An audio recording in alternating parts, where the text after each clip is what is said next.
너희를 대변하면 유순하고 떠나 있으면 너희에 대하여 담대한다. 바울은 이제 그리스도의 온유와 관용으로 친히 너희를 권하고 또한 우리를 육신에 따라 행하는 자로 여기는 자들에 대하여 내가 담대히 대하는 것 같이 너희와 함께 있을 때에 나와 여러분이 담대한 태도로 대하지 않게 하기를 구한다.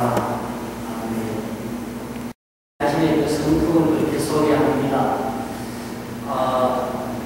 고린도 교회 성도들을 대할 때에는 아주 유순하고요. 그리고 떠나서 혼자 선교를 다닐 때는 아주 담대하다. 이렇게 말하고 있습니다. 이 태도는 좋은 태도인 것 같습니다. 우리가 대인관계를 할 때에 사람이 이렇게 순하고 부드럽고 온유하고 관용하면 인간 관계가 아주 좋아지는 거죠.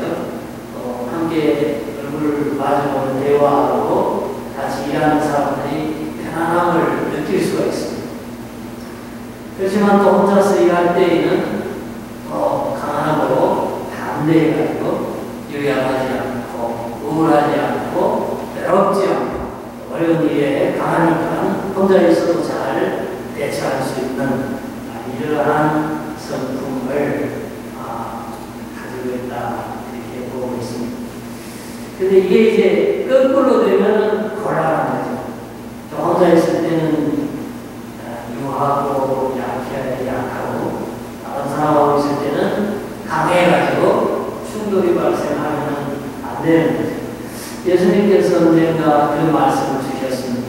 나는 마음이 온유하고 겸손하니 나의 모면을 메고 내게 배우라.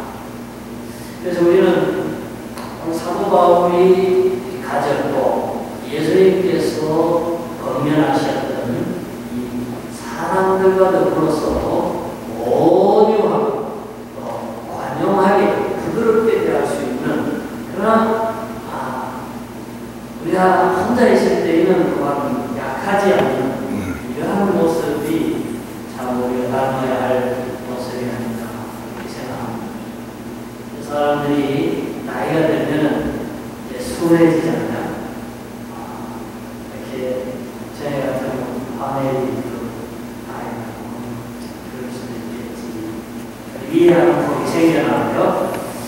또 그리고 나이가 들어가면서 젊을 때 깨닫지 못했던 그런 것들을 깨달으면서 어떤 다른 사람의 사정에 대해서 충분히 이해하고 그럴 수도 있겠다. 이렇게 관용을 베풀면서 넘어가는 여지가 생겨납니다.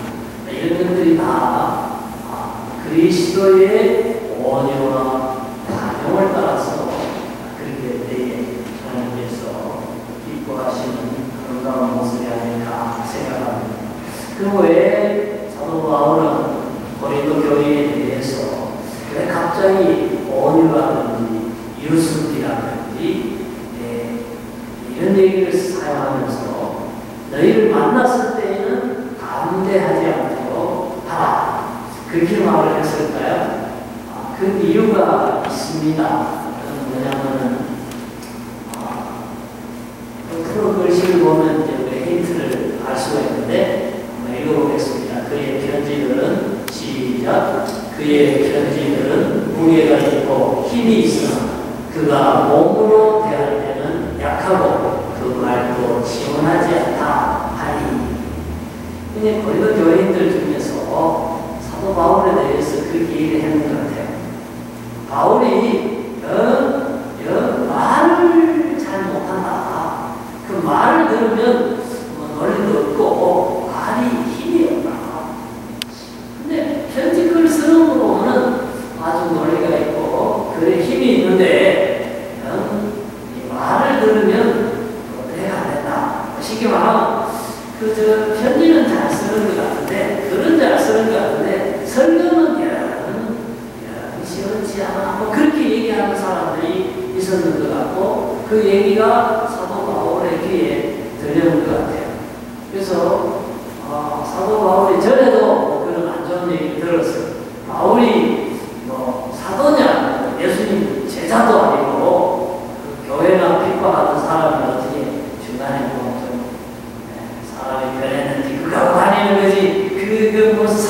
베드로하고 같은 수준에 둘 수는 없다. 뭐 이런 식으로 하는 얘기들을 들은 것 같아요.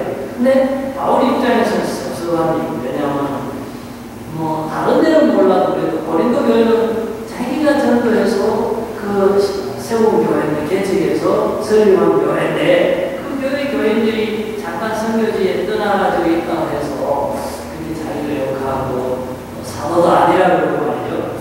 설교도 뭐 시험찮다고 그러고 이런 소리가 들리니까 사도 바울이 많이 서슴했던 것 같아요. 그래서 내가 떠나 있을 때 가고 너희를 만났을 때는 오늘 가능한 이것을 계속 좀 지킬 수 있게 해라. 만약에 내가 화가 나서 가서 고린도 교인들을 만났을 때에 이게 강하게 얘기하면은 되겠느냐 이렇게 얘기를 하면서 자기를 외면합니다. 그러면 글을 쓴 사람도 바울이고 말을 한 사람도 바울인데 글에 힘이 있고 글이 논리가 있고 글이 시원하면 말하는 그 사람의 말도 시원한 거지 같은 사람이 썼는데 말은 시원치 않고 글은 좋다고 그러고 그는 있을 수가 없다 하면서 자기를 이제 결론하는 것을 보게 됩니다. 사실 그런 거죠. 우리가 이 교회 안에 생활하다 보면은 멀리서 보면은 다 좋아. 근데 가까이 가보면은 점점점 확대되면서 그 사람의 작은 허물 같은 게 보이기를 시작합니다. 근데 교회에서 이제 뭐 목사님들이나 장로님들이나 권사님들이나 그 허물들을 얘기하기 시작하면요. 첫째 피해가 누굴 보냐면은 자기가 봐요. 그 사람. 예를 들어서 교회에 목사님, 장로님, 권사님이 절반이 넘는데 그 보는 사람마다 다 허물을 보고 허물을 얘기하기 시작하면 내가 피해를 은혜를 입지 못해. 왜냐하면 안 좋은 사람하고 자기가 있게 되는 결과가 되니까. 그 다음에 둘째로는 교회가 피해를 입습니다. 그래서 우리는 자기 자신에 대해서도 좋은 면이 있는데 자꾸 어둡고 부정적인 걸 생각하면요 사람이 기가 죽어요. 스스로 나는 아무것도 아니다. 나는 할 수 없다. 그렇게 되는데 그러나 하나님께서 우리 사람을 만드실 때에 모든 걸 다 하고 모든 걸 잘하도록 그렇게 만드시지 않았어요. 누구는 A를 잘하고 누구는 B를 잘하고 누구는 C를 잘하고 그래서 교회 안에는 A, B, C, D, E, F, G 여러 사람이 모여서 하나의 몸, 온전한 몸을 이루도록 처음부터 하나님 창조하실 때부터 그렇게 만드셨기 때문에 우리 태도는 각자에 대해서 긍정적인 면을 바라보는 거예요. 심지어 자신에 대해서도 연약함이 있고 강함이 있고 장점이 있고 부정한 것이 있는데 그래서 자기 각자의 장점과 하나님 주신 그런 탤런트를 긍정적으로 바라보고 개발해 나가고 그걸 열심히 활용할 때에 긍정 여러 긍정이 모여서 교회적인 긍정이 되고 그런 큰 긍정이 되어서 하나님이 이루시고자 하는 것을 이루어갈 수가 있다 하는 거예요. 그래서 우리가 우리 안에서도 반면을 보고 우리 가정에서도 배우자나 자녀들의 장점을 보고 칭찬하고 기다리고 교회 안에서도 목사님이나 장로님이나 여러 권사님이나 집사님들에 대해서 그분의 훌륭한 생각과 그분의 은사를 바라보고 칭찬하고 자랑해주고 긍정적으로 바라볼 때에 그게 바로 자기에게도 유익하고 교회에게도 유익하다 하는 것을 오늘 이제 고린도후서 10장 통해서 교훈을 받습니다. 그런데 우리가 주의할 게 있어요. 자랑을 할 때에는 그래서 우리가 주께서 주신 권세를 세워야 권세는 세우는 것이다. 무너뜨려서는 안 된다. 그래서 우리가 모든 말로써 어떤 행동으로써 장로님의 권세를 세워주고 권사님의 권세를 세워주고 교회 마을 총장님, 회장님의 권세를 세워주고 목사님의 권세를 서로 세워줄 때에 같이 일어서는 그런 얘기들을 하고 있어요. 자, 그렇게 하는데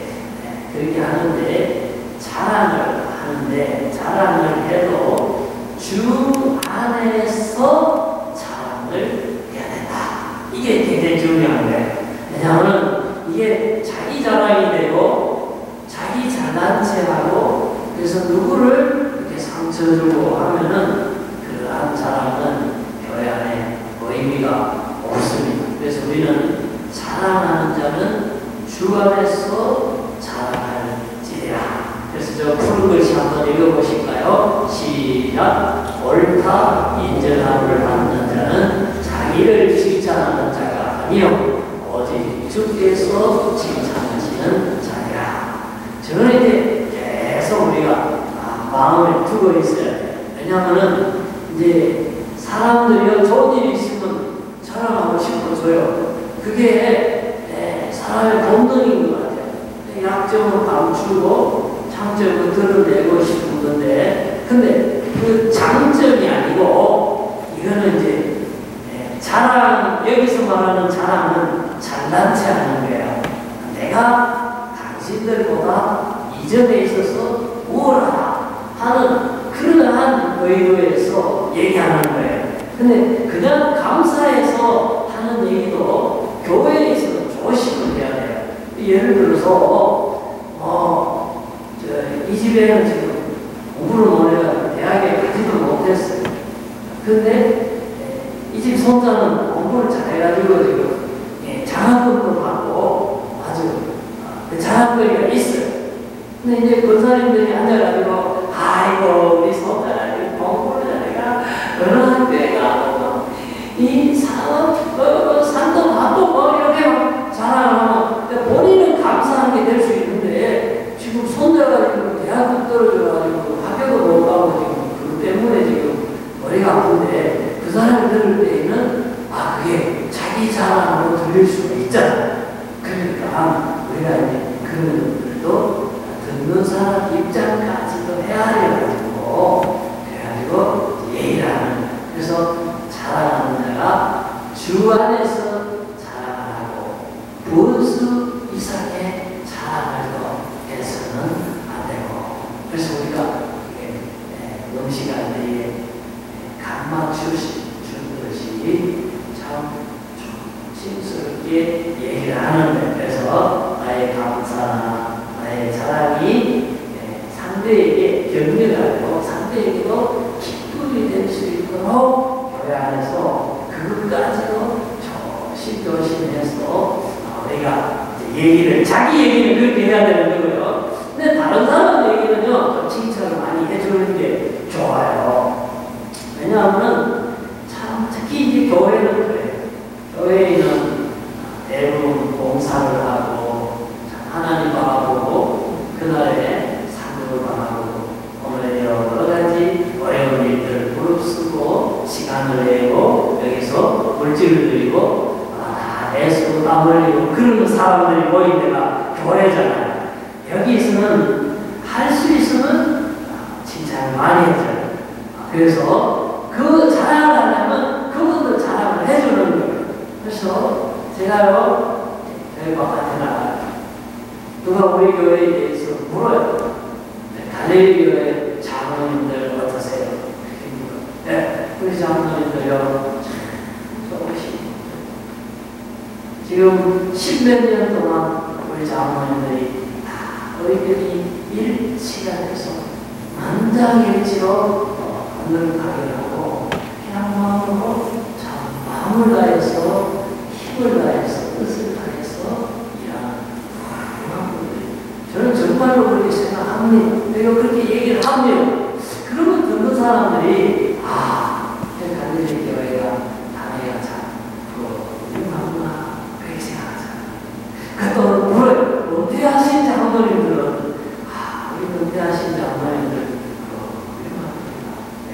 예배 시간에 빠지지 않고 제일 먼저 나와서 기다렸다가 기도하고 예배하시고 참 충성하는 훌륭한 분들이 그렇게 나와요. 우리 권사님들은 어떠세요? 우리 권사님들은 너무 훌륭하세요. 정말 10년 동안 교회를 위해서 기도하고 교회를 위해서 성도들의 음식을 준비해서 한 번도 그런 적 없이 이렇게 성도들을 애도하는 훌륭한 권사님입니다. 저는 그렇게 생각하고 그렇게 얘기를 해요. 그럼 듣는 사람들이 갈릴리교회 장로님들 그걸 한 번 얘기한 게 아니고 두 번 얘기하고 세 번 얘기하고 저쪽 장소에서 만났을 때 얘기하고 맥도날드에서 똑같은 얘기 듣고 디몰턴에서 듣고 노예할 때 듣고 개인적으로 듣고 자꾸 들으면 갈릴리 교회는 참 좋은 교회구나. 야, 그런 교회 참 성도들 얼마나 행복할까. 그런 교회 나도 가고 싶다. 이런 마음이 들잖아요. 다 좋은데 한두 가지 안 좋은 게 있어요. 근데 만날 때마다 이거 이러면 사람들 생각에 그래도 부정적인 생각이 드는 거예요. 그래서 우리는 주 안에서 자라나는데 자기 자랑은 삼가하고 우리 장로님이나 목사님들이나 집사님들이나 권사님들 다른 여러 일꾼들의 장점과 수고에 대해서는 아낌없이 격려를 많이 해줄수록 듣는 사람들이 힘이 나고 그렇게 함으로써 너로서 하나님의 교회를 하나님을 세우신 직분자와 권세자들을 세우는 것이 되는 것입니다. 그래서 오늘 하루 우리 사도 바울의 교훈을 따라가지고 우리 마음으로는 온유 겸손하게 이렇게 사람을 대하고 혼자 떨어져 있을 때는 담대하게 일을 하고 그리고 사람들 얘기할 때에는 칭찬하면서 자기 자랑은 삼가함으로써 정말 자기는 좋은 사람이 되고 교회 공동체에는 덕을 끼치는